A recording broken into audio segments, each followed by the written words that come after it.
여러분 반갑습니다. 이번 시간에는 이제 수확을 지난 시간에 했죠. 하베스팅을 했습니다.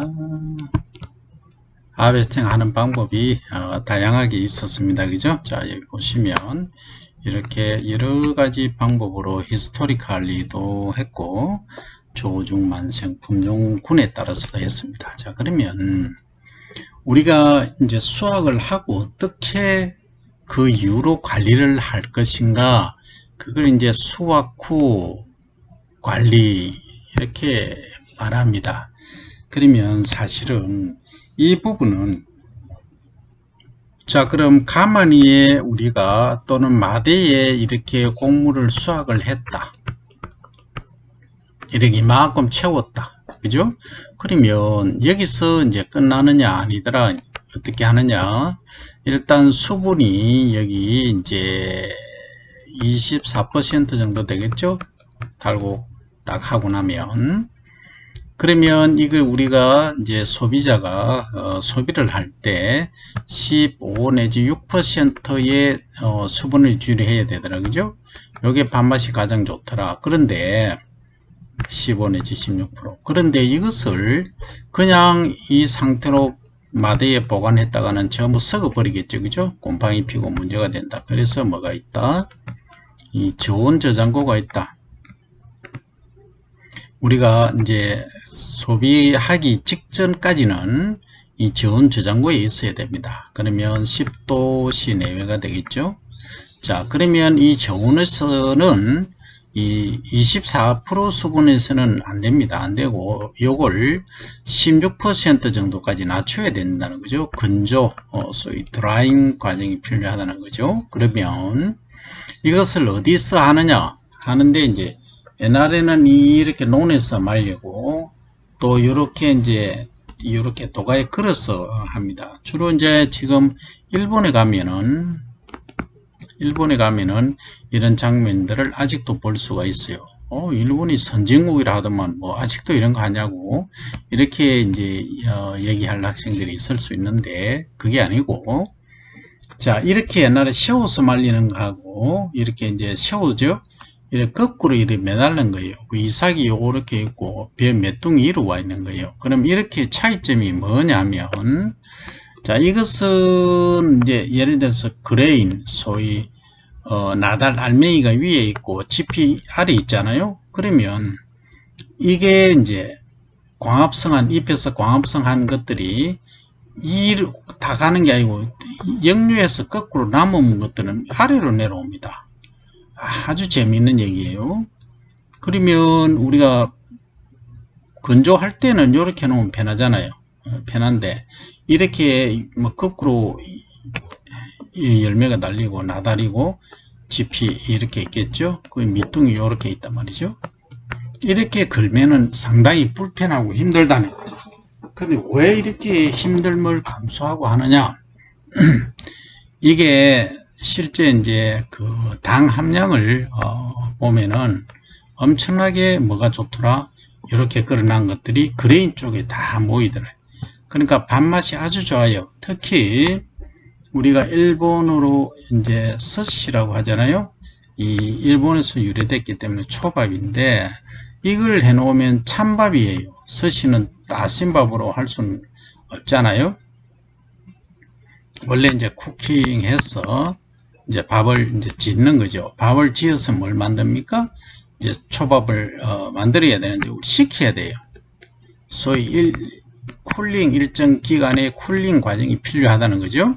그러면 이제 완전 식힌 상태에서 뭐라 그럴까, 약간 꼬들꼬들하다는 그런 느낌이 있으면서 고기하고, 그러니까 생선회하고 딱 어우러졌을 때 그 맛이 좋더라. 그리고 거기에다가 더 좋은 것은 거기에 뭐가 있어야 되느냐, 식초가 있으면 완벽한 조합이 되더라 하는 거죠. 그죠? 그렇게 여러분들이 이해를 하시면, 그러면 스시집, 초밥집, 이거 비싸다 하는 생각이 안 드나요? 초밥 하나에 보통 뭐 얼마 합니까? 기본이 2,000원에서 얼마, 뭐 6,000원까지 있죠. 물론 고기에 따라서 이제 다르긴 한데, 그러면 밥을 치면 밥 하나에 아무리 못해도 100원은 한다라는 생각이 들지 않나요? 그죠? 요거에 예를 들어서 20분의 1, 이거에 60분의 1, 그죠? 6분의 1이가 60분의 1이지, 그죠? 예. 그러면 무슨 의미냐 하면 이 밥이 그만큼 중요하다는 얘기예요. 그러면 우리가 밥 한 공기에 쌀이 얼마나 들어가는지 200g 정도 들어가죠? 200g 들어가는데 요거는 몇 g이에요? 요 밥은 아무리 많아도 20g입니다. 20g 안 하고 거의 10g 짜리입니다. 딱 한번 보세요. 초밥 할 때 쌀이 얼마나 드는지 딱 10g 들어갑니다. 10g. 그러면 이게 우리가 식당에서 밥에서 판매하면 이게 얼마나 1000원치입니다. 사실은 밥 한 공기에 1000원이 치이는 거예요. 우리가 실제 먹을 때 보면. 그러면은 요거는 1000원인데 요거는 얼마예요? 최소 100원이죠. 그러면은 이 양으로 보면 20배잖아요. 20배면 2000원이 돼야 되잖아. 그죠? 그러면 요거에 20분의 1이 돼야 되잖아. 1000원이니까 50원이 돼야 되잖아. 25원이 돼야지. 25원, 1000원이니까 25원이 돼야지. 25원이 되면 100원인데 4배나 비싸다. 물론 이제 여러가지 다른 과정이 있기 때문에 그런데 50원이라고 하더라도 몇 배, 20배의 차이가 있다는 거죠. 이렇게 보면은 가히 이 쌀이 얼마나 중요하다 하는 점을 여러분들이 이해할 수가 있을 것입니다. 이렇게 이제 이해를 하시면 수확 후에 생산은 똑같이 누구나 했다. 수확 후에 관리가 그만큼 중요하구나 하는 점을 이해를 하실 거예요. 자, 그러면 여기 표에 보면 이런 말이 있어요. 알배의 수분 함량 15%까지 천일 건조할 때 널어놓은 벼 두께에 따른 쌀의 특성입니다. 이게 이제 과거에는 이 멍석이라든지, 멍석 아시나요? 멍석 지프로 만든 데 말고 했어요. 옛날에 잔치 같은 거 가면 손님들 많이 오시면 이제 장수가 없잖아요. 그러면 멍석을 깨끗하게 썰어서 이렇게 이제 손님들이 상이 놓는 거예요. 상이 놓고 손님들이 이렇게 한 번, 두 번, 세 번 이렇게 앉아서 식사 대접을 하고 또 놀기도 하고 했었어요. 그런 추억들이 있어요. 멍석을 깔았다는 거죠. 그런데 이게 이제 가을 추수할 때 가을에는 뭘 했느냐 하면 이제 벼를 수확을 했잖아요. 하면 틀어서 여기에 이제 이렇게 나달 알맹이를 말리는 장소였어요. 이 과거에는. 그래서 이제 이걸 사용하고 나면 가을에 깨끗이 이제 틀어서 세워서 이제 겨울을 또 나고 그 다음에 또 보리 밀 수확할 때 또 이렇게 사용하고 또 잔치 뭐 결혼식이라든지 있으면 이렇게 또 사용하곤 했다 하는 거예요. 근데 중요한 거는 뭐냐 하면 이 멍석을 하던 요즘은 소위 이제 플라스틱 필름이죠. 갑바라고 하죠. 갑바. 그러니까 유색 갑바 필름 이걸 이제 깐다는 거죠. 그러니까 물론 아스팔트 위에서 하느냐 일반 논에서 하느냐 아니면 흙 위에서 하느냐에 따라서 상황이 좀 달라질 수는 있겠지만 상황이 그렇습니다. 그래서 요걸 두께를 몇 cm로 하느냐 요게 이제 널어 말릴 때 1cm, 3cm, 5cm 이렇게 해보니까 8cm까지 실험을 했어요. 하니까 수분이 15% 될 때까지 그러니까 25%를 수확을 해서 10%를 줄이는데 걸리는 기간이 1cm 하니까 하루 만에 건조가 되더라. 그죠? 그런데 8cm 하니까 6일 걸리더라. 거의 일주일 걸리더라. 그죠? 그리고 이 동할립이라는 게 있어요. 동할립. 동할립은 뭐냐 하면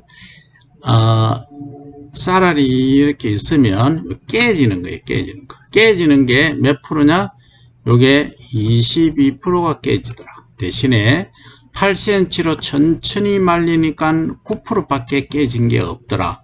그러니까 여기에 건조일수가 날이 길어지면 길어질수록 동알립수는 줄어들고, 그 다음에 hen백률이라고 하는 것은 현미에서 백미로 되는 율입니다. 그게 오히려 증가하더라는 거죠. 두꺼워질수록. 그 다음에 이제 이게 완전립률이라는 게 중요한데, 이게 무슨 말이냐면, 쌀알이 요렇게 원래는 생겼잖아요. 도정하고 나면 요렇게 요게 없어지죠. 그러면 요 쌀알이 요렇게 생긴 쌀알이 되잖아요. 요게 이제 씨눈이 있던 부분이고, 자 그러면 이게 뭐 깨지 동알립이 생겼다든지 뭐 여러 가지 그런 이유에 의해서 보면 현미의 완전한 형태를 갖춘 것은 여기 이제 78.8%, 79%인데 여기는 두껍게 늘어 말리니까 80 거의 6%. 그죠? 이 정도면은 몇 센치 차이 나느냐? 몇 센치가 아니고 몇 프로 차이 나느냐? 거의 6% 이상 차이가 나더라는 거죠. 그럼 결국은 이렇게 말리는 것이 가장 뭐다? 품질에 있어서는 최고더라. 그런데 말입니다. 아니 교수님 이렇게 바쁜 시절에 6일 동안 어떻게 8일 동안 어떻게 말리고 있어요? 이렇게 이야기를 하잖아요. 그죠? 그래서 나온 게 뭐냐? 현재는 나온 게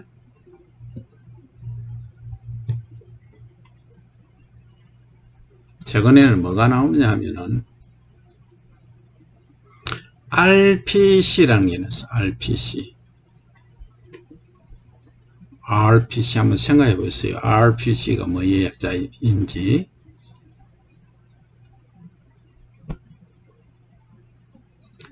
자, RPC, Rice Processing,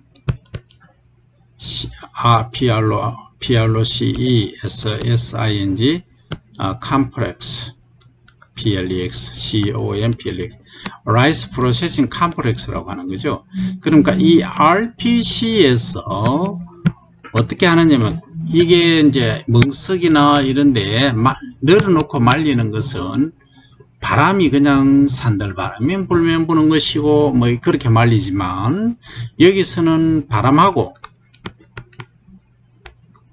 온도하고의 결정체입니다. 그러니까 온도를 예를 들어서 40도씩 또는 45도씩로 어떤 온도를 설정하는가에 따라 다른데 종자로 쓸 거는 절대 40도씨 이하로 해야 되고, 그리고 밥으로 우리가 먹을 것은 45도씨가 넘어가면 안 됩니다. 그리고 이 바람입니다. 소위 풍속이죠. 요 따뜻한 바람이 지나가면서 이 알맹이에 있는 수분을 이렇게 빨아들이는 거죠. 흡수를 해 가버립니다. 그러면 이렇게 이제 바람이 순환을 하면서 이렇게 수분을 앗아가는 거죠. 이렇게 건조를 시키고 있다 하는 겁니다. 그래서 시간이 지나면 뭐 된다? 한 내가 15 또는 16%까지 맞춰라 하고 자동으로 세팅해 놓으면 이게 이제 된다는 얘기죠. 그래서 여기 보시면 여러 가지 이제 그 이야기들이 있습니다만, 여기 비고논이나 하는데 고논이 아니더라도 이렇게 말리면 밥맛이 좋다. 초밥 일본 같은 데 가면은 그 단골집 스시 만드는데 최고 단골집은 반드시 이렇게 말린다 하는 이야기를 드릴 수가 있습니다. 그 다음 천일건조는 알베를 콘크리트, 바닥이나 아스팔트, 망사, 멍석 등에 넣어서 말리며 그중 망사를 이용한 방법이 가장 효과적이다. 즉 배변론에 볏짚을 5 내지 10cm 정도 깔고 그 위에 망사를 편 후 알베를 5cm 두께로 널어 3일간 볕에 말리는 것이 동알립의 발생이 적고 도정률과 백미의 완전립률이 높다 하는 겁니다. 그죠? 이렇게 여러분들이 이해를 하시면 결국은 요거죠. 요 현백률이 이렇게 나오고 완전미율도 이렇게 유지를 하고, 그러니까 가장 경제적인 거는 몇 cm, 5cm 정도 3일 정도 말리는. 동알미가 12% 정도 한 6일, 8일보다는 3% 줄어 많긴 하더라도 이렇게 한다 이 얘기입니다. 그러니까 여기 이제 논이잖아요. 여기 논이면 여기다가 좀 마른 논이어야 돼요. 그러니까 젖은 논은 안 돼요. 이렇게 칩을 깐다는 거죠. 깔고 그 다음에 이제 네트를 여기 네트 얼금얼금한 거, 그러니까 직경이 한 뭐 2mm 또 1mm 되는 그런 걸 깔아놓고 여기다 말리면 통풍도 어느 정도 되고, 나중에 이제 이렇게 한쪽에서 짙게 들잖아요. 그걸 한쪽에 모아서 또 뒤집기도 해야 되기 때문에 그 일반 갑바 소위 뭉석보다는 그는 무겁고 뭉석은 일반 비닐은 너무 또 약하고 해서 이 망사형으로 된 것이 아주 좋다 이 얘기를 하고 있는데, 이것은 이제 그 RPC를 사용하기 전에 이야기입니다. 최근에는 이렇게 하기가 쉽지가 않죠.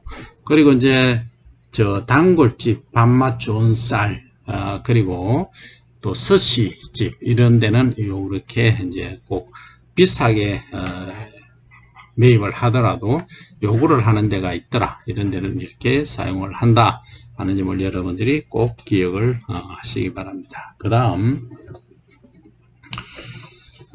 수확 후 이제 관리 중에서 건조 과정 중에 현비 내에서 위아래의 수분 차이에 의해서 동알립이 생긴다. 아까 이제 널어 말리는 과정 중에 얇게 말리면 빨리 건조가 되지만 하루 만에 건조가 된다고 했죠. 1cm 정도로 하면 하루 만에 건조가 되지만 이 깨진 쌀이 생길 수 있다. 그게 동할미라고 하는데, 자, 그것은 왜 그러냐 하면 이 위아래 앞뒤의 수분, 그러니까 모이스처 컨텐트가 또는 워럴 컨텐트가 함량이 수분 함량이 다르기 때문에 생긴다 하는 거죠. 그래서 잘 보시면 이 A는 건조 지금 하고 있는 현미고, 이것은 경동할립, 경이라는 것은 가벼울 경입니다.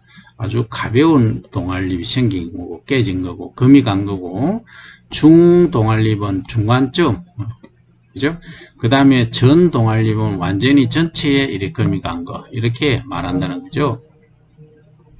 그래서 동알립 발생해 보면 금간살 동알립은 건조 과정 중 현미의 위아래 수분 함량 차이에서 차이가 클 때 발생을 한다, 그죠? 그 다음 경동알립은 쌀의 겉만 보이고 쌀아기는 되지 않는 것. C의 중동알립, 요거죠. 중동알립은 쌀아기가 조금 발생을 하는 거, 깨지는 거. 그 다음 동알립 이해가 이제 되시죠, 그죠? 예. 그 다음에 전 동알립은 완전히 부서져서 이렇게 쌀아기가 깨진 쌀이 되는 것을 말한다 하는 것을 여러분이 인지를 주시기 바랍니다. 자, 그러면 실제 화력 건조는 열풍 온도가 얼마?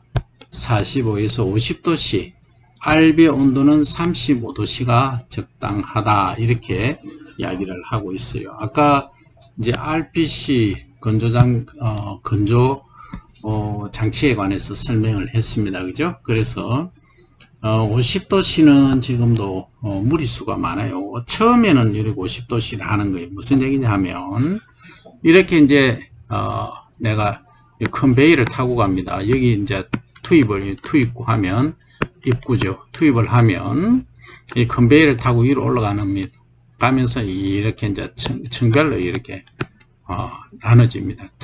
흔들면서 밑으로 이제 내려오죠.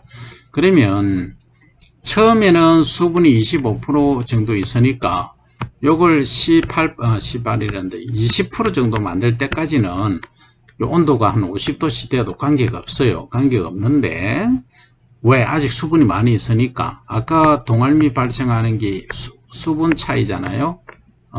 아래 위와 수분 차이니까 이것을 이제 20% 이하가 됐을 때는 온도를 높여주는 게 아니라 낮춰줘야 됩니다. 몇 도로?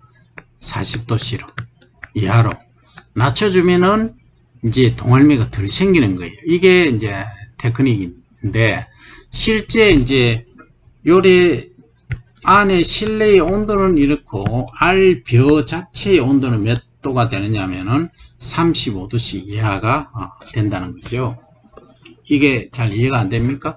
자, 열풍 온도는, 바람 온도는 실제 40도, 45도라고 하더라도 이 이삭, 알맹이, 나달 있잖아요.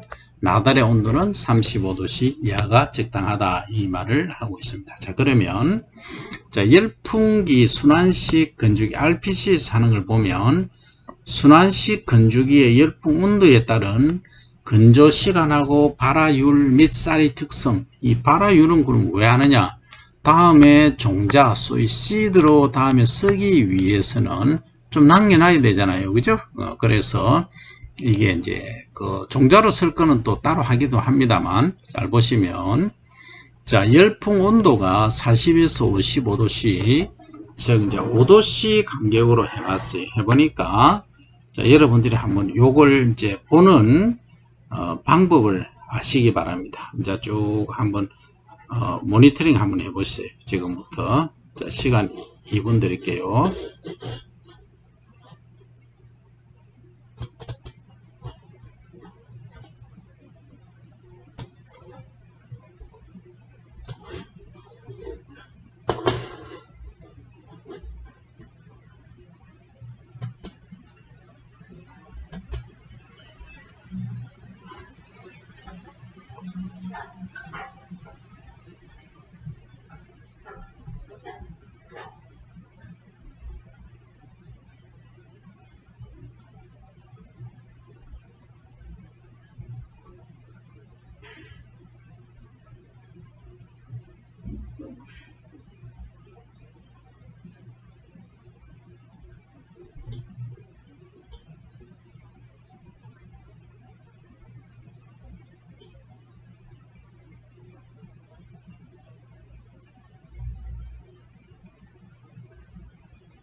자, 여러분 이제 이 표나 그림을 보는 방법을 이제 어느 정도 터득을 하셨나요? 항시 먼저 볼 거는 뭐냐면 여기 이 횡으로 맨 위에 있는 거, 그러니까 제목의 타이틀이 제일 중요하겠지만 보시고 이제 열풍 온도가 나오네. 그러면 건조시키는 온도가 요렇구나. 40에서 55도까지 4개 수준이구나. 5도씨로 돼 있구나. 그죠? 그리고 그러면 건조 시간은 몇 시간부터, 그리고 발화율은 어떻게 되고 도정률은 어떻게 되고 동알립 쌀아기 비율을 한번 볼까? 결국은 이걸 안 보더라도 열풍 온도가 높아지면은 건조 시간은 짧아질 것이고 발화는 더 잘 안 될 것이고 도정률은 더 낮아질 것이다 라고 생각을 하고 동알립 깨진 살은 많이 생길 것이다 라는 추정이 이미 머릿속에 와 있어야 됩니다. 그죠? 그래야 이제 사이언스를 한다는 거죠. 그 다음에 쌀아기 비율도 이제 빨리 급속히 말리니까 여기서는 많이 생길 것이다. 실제 그렇네. 그죠? 그래서 이제 여러분들이 이제 다음에 관리자, 오너가 되고 회사의 책임자가 되고 한다면 이런 것들이 머릿속에 딱 들어 있어야 됩니다. 이론적으로 정립이 되고 나면 누가 이 관리를 잘못했구나, 성적을 처리를 하다 보면 이게 아닌데 하고 잘못된 것을 바로 잡을 수 있는 그런 게 된다는 거죠. 기계적인 부분도 마찬가지입니다. 그죠? 그래서 자, 우리가 이제 15% 정도의 수분을 이렇게 이제 맞추는 거죠. 이제 수확 당시에 24%인 알베의 수분 함량을 15%까지 열풍 건조할 때 열풍 온도가 높을수록 건조 시간이 짧아지나 50도씨 이상이 되면 발화율이 떨어지고 동알립과 쌀아기가 많이 발생한다. 그래서 최근처럼 밥맛을 중시하는 시대에는 절대 이 45도, 10%까지 이 쌀아기 나오면 이거는 의미가 없습니다. 밥맛도 사실 많이 떨어지죠. 그래서 절대 이 동알립이 5%를 넘어서는 안 되겠다. 자, 그러면 요 선이다. 40에서 45도씨 이하로 해야 되겠다는 것이 결론입니다. 이것만 여러분들이 숙지를 하면은 시골에 내가 산다 또는 주변에 시골 사시는 분이 계시면 코멘트를 해드리기도 수월하다 하는 점을 말씀을 드리죠. 자, 그러면 이번 시간은 여기까지 이제 지켜봤는데 다음 시간을 점검을 하고 볼게요. 자, 이번 시간 여기까지 하고 다음 시간에 뵐게요.